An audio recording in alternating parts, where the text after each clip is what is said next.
وہ ایک بڑی اذیتناک کیفیت ہوتی ہے۔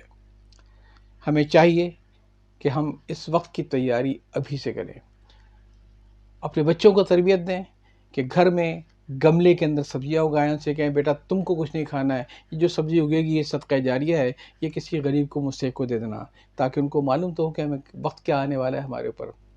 آج چونکہ میں نے آپ نے وہ انقلاب نہیں دیکھا ہے جو قحط کے ہاتھوں آتا ہے، جو بھوک کے ہاتھوں آتا ہے، لہٰذا میں آپ کو اس انقلاب کی ایک جھلک دکھانا چاہوں گا، اور میں نے اس کے لیے آج کتاب منتخب کی ہے، خون جگر ہونے تک، فضل احمد کریم فضلی صاحب کی لکھی ہوئی کتاب، اور یہ ناول بہت عمدہ۔ ایک اور تھا سحر ہونے تک۔ اس کے علاوہ جو ان کی وجہ شہرت ہے وہ ان کی فلم تھی چراغ جلتا رہا۔ خون جگر ہونے تک کوئی تخیلاتی ناول نہیں ہے۔ اس کتاب کے مصنف جناب فضل کریم فضلی صاحب بنیادی طور پہ قحط بنگال کے دوران ریلیف کمشنر سے انہوں نے اپنی آنکھوں سے لوگوں کو مرتے ہوئے دیکھا ہے، بھوک کے ہاتھوں، قحط کے ہاتھوں۔ ایک منٹ کا تصور تو کریں اور اپنے بچوں کو بتائیں تو صحیح کہ یہ جو ہم لوگ اتنا کھانا ضائع کر دیتے ہیں، کبھی ہم ترسیں گے اس کو۔ شادی بیاہ میں جا کے دیکھیں، جتنا لوگ کھاتے نہیں ہیں اتنا لوگ پلیٹوں میں چھوڑ جاتے ہیں۔ یہ ناشکراپن ہے جس کی ہمیں قیمت دینی ہے۔ تو چلیے میں آتا ہوں خون جگر ہونے تک۔ اس کا پہلا ایڈیشن شائع ہوا تھا 1957 میں، اور یہ چند کتابوں میں سے ایک ہے جو پہلے برطانیہ میں چھپی تھی، پھر پاکستان میں آ کے بیٹھی گئی، اور اس کا بھی آخری ایڈیشن میرے لنکے تک جناب راشد اشرف صاحب نے شائع کیا ہے، روشن کتابوں کے تحت، زندہ کتابوں کے تحت، اور ان کی فیملی سے ہاتھ لے کے، اور یہ ان کا بڑا کارنامہ ہے جو اس نے کلاسیکل کتاب کو وہ لے کر آ گئے۔ قیمت اس کی قدر زیادہ ہے، 1500 روپے ہے، میں سمجھ سکتا ہوں، لیکن یہ کتاب پڑھنے سے تعلق رکھتی ہے۔ یہ ہمیں مستقبل کی ایک جھلک دکھاتی ہے کہ جب قومیں ناشکری ہو جائیں اور جب وہ اللہ کے دی ہوئی چیزوں کا شکر ادا نہ کریں تو پھر قحط کیسے جگڑتا ہے۔ میں اس کے صرف 2 حصے آپ کو سناؤں گا، اور باقی میں آپ سے کہوں گا کہ آپ خون جگر ہونے تک لے کر ضرور پڑھیے۔ قحط وہ چیز ہے کہ جب انسان موت کے لیے دعا مانگتا ہے، ہم عادی ہیں زندگی کی دعا مانگنے کے، قحط وہ چیز ہے کہ انسان موت کی دعا مانگتا ہے، تاکہ سسک سسک کر بھوک کے مرنے کے بجائے وہ ایک ہی بار مر جائے، اور پھر اسے وہ آسان موت بھی نہیں ملتی ہے اور اسے بھوک سے سسک سسک کر مرنا پڑتا ہے۔ یہ ہے انقلاب زمانہ۔ خون جگر ہونے تک میں فضل کریم فضلی صاحب نقشہ بیان کرتے ہیں کہ ایک مقام پر بھوک کے ہاتھوں پریشان لوگ غلے کے گودام پر صرف اس لیے حملہ آور ہونے گئے کہ ان کے خیال میں بھوک سے مرنے کے بجائے گودام کے محافظوں کی گولیوں سے مرنا زیادہ آسان ہے، لیکن جب گولیوں کی بوچھار سے اپنے بھوکے ساتھیوں کی لاشیں گرنے دیکھے تو وہ واپس دوڑ پڑے۔ نہیں، یہ موت تو اور زیادہ مشکل ہے، اس طرح مرنے کے بجائے بھوک سے مر جانا ہی بہتر ہے۔ یوں آسان موت کی آرزو لیے وہ دیہاتی زندہ رہنے کی جبلت پر مجبور ہو گئے اور سسک سسک کر بھوک کی موت کو گلے سے لگایا۔ یہ ہوتے ہیں قحط میں آئے ہوئے انقلاب۔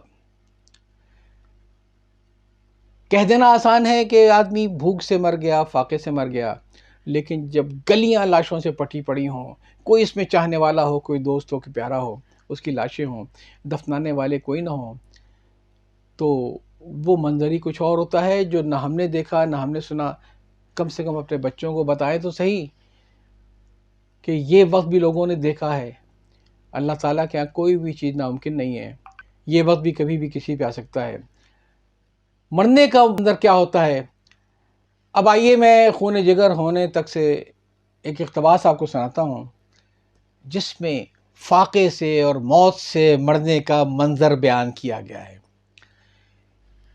یہ وہ ہے جو کہ چشمدید گواہ ہے، جو ریلیف کمشنر تھا، جس نے اپنی آنکھوں سے لوگوں کو مرتے دیکھا ہے۔ وہ کہتا ہے سسک سسک کے مرنے کے انتظار میں پڑے انسانوں کا ایک ایسا ہی دہلا دینے والا منظر دیکھیے جس میں کچھ شریر لونڈے ہلڑ مچاتے بھوک سے مرتے ہوئے بوڑھے اور اس کے بچے کے پاس سے گزرتے ہوئے اس کے زندہ یا مردہ ہونے کا اندازہ لگا رہے ہیں۔ چند 8-10 برس کے لونڈے آئے، کچھ خود قہرزدہ تھے، ہاتھوں میں برتن لیے کھچڑی لینے جا رہے تھے، اور کچھ محض تماشا دیکھنے نکلے تھے۔ جمعدار صاحب کو دیکھ کر بولے، بڈھا مر گیا۔ ایک لونڈے نے بانس کی پتلی چھڑی لے کر جمعدار صاحب کو گودا۔ پھول محمد، جو اس کا جمعدار کا بیٹا تھا، پھول محمد کے کچھ ہونٹ ہلے جیسے کہہ رہا ہو، کیا کر رہے ہو، جانتے نہیں چاچا ہے جمعدار صاحب۔ ایک لونڈا پاس بیٹھ کے جمعدار صاحب کی کھلی آنکھوں میں تنکا گھسیڑنے لگا۔ جمعدار صاحب کی پلک ذرا جھپکی، کچھ قطرے ٹپک گئے۔ لونڈا چلایا، ارے بڈھا ابھی تک مرا نہیں ہے۔ دوسرے نے کہا، نہیں مر گیا۔ پہلا بولا، نہیں مرا، یہ دیکھو نا۔ دوسرے نے بھی آنکھ میں تنکا گھسیڑا، پلکیں ہلیں، قطرے ٹپکے۔ پہلے لونڈے نے تالی بجائی، دیکھا کہیں بڈھا مرا ہے، ہم کہتے تھے نا۔ ایک لونڈے کی آواز آئی، ارے یہ دیکھو لونڈا کیا بیٹھا ہے پیڑ میں ٹیک لگائے، کچھ بولتا ہی نہیں، بس دیکھے جا رہا ہے۔ کچھ لونڈے ادھر گئے۔ لونڈوں کی رائے ہوئی کہ پھول محمد کے ہاتھ پاؤں پکڑ کر ڈولی ڈولی کھیلے۔